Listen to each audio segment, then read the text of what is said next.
Dahulu kita mengenal yang namanya Kasih Pemerintahan dengan nama KAUR Pemerintahan. Namun setelah terbitnya Undang-Undang Desa, nama KAUR Pemerintahan tidak lagi digunakan.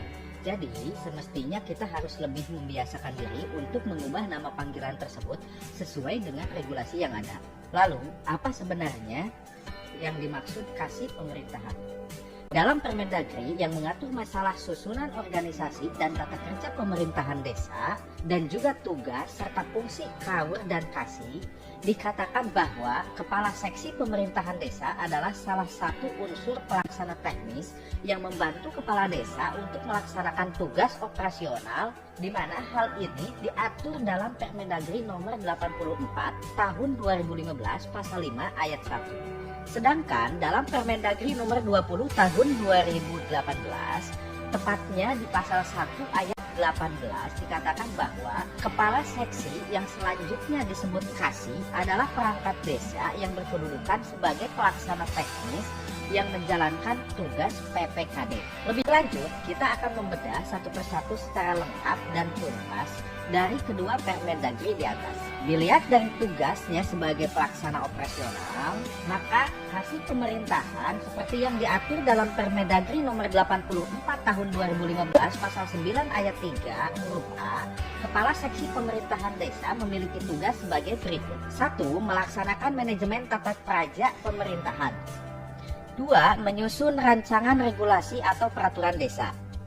3. Pembinaan yang berkaitan masalah pertanahan. 4. Pembinaan masalah ketentraman dan ketertiban masyarakat. 5. Pelaksanaan upaya perlindungan masyarakat. 6. Pelaksanaan upaya perlindungan kependudukan.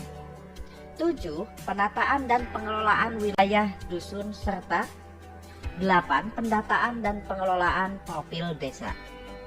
Sedangkan dilihat dari tugasnya sebagai pelaksana PPKD, sesuai dengan Permendagri nomor 20 tahun 2018 tentang tugas Kasih Pemerintahan Desa ialah sebagai berikut. 1. Melakukan tindakan yang mengakibatkan pengeluaran atas beban anggaran belanja sesuai bidang tugasnya. 2. Melaksanakan anggaran kegiatan sesuai bidang tugasnya. 3. Mengendalikan kegiatan sesuai bidang tugasnya. 4. Menyusun DPA, DPPA, dan DPAL sesuai bidang tugasnya. 5. Menandatangani perjanjian kerjasama dengan penyedia atas pengadaan barang atau jasa untuk kegiatan yang berada dalam bidang tugasnya. 6. Menyusun laporan pelaksanaan kegiatan sesuai bidang tugasnya untuk pertanggungjawaban pelaksanaan APBD. Lalu jika kita lihat secara spesifik menurut bidang yang ditangani di APBD seperti apa yang tertuang dalam angka 2 pasal 6 ayat 4 Permendagri nomor 20 tahun 2018, Kasih Pemerintahan Desa mempunyai tugas kurang lebih sebagai berikut. 1. Menyusun pendataan atau pemutakhiran atau penyusunan profil desa. 2. Penyusunan kebijakan desa. 3. Pengembangan sistem informasi desa. 4. Dukungan pelaksanaan dan sosialisasi Pilkades, pemilihan kepala kewilayahan dan pemilihan BPD. 5. Penyelenggaraan lomba antar kewilayahan dan pengiriman kontingen dalam mengikuti lomba desa. 6. Sertifikasi tanah khas desa. 7. Administrasi pertanahan. 8.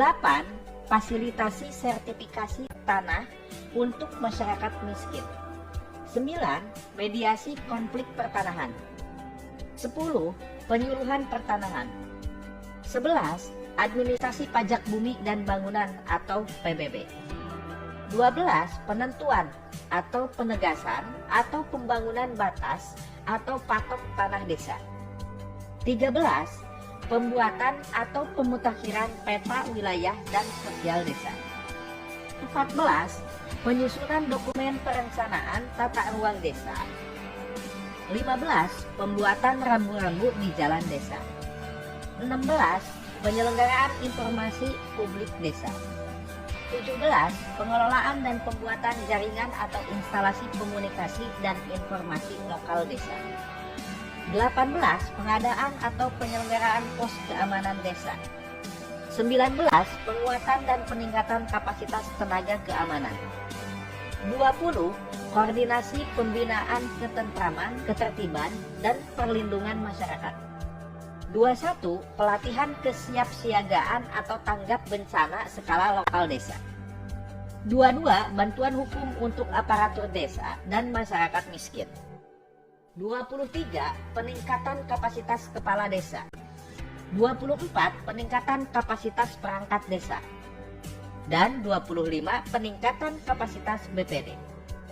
Nah, sampai di sini sudah paham kan Sob mengenai tugas kepala seksi pemerintahan, baik itu tugas dalam pelaksanaan operasional maupun tugas sebagai pelaksana PPKD.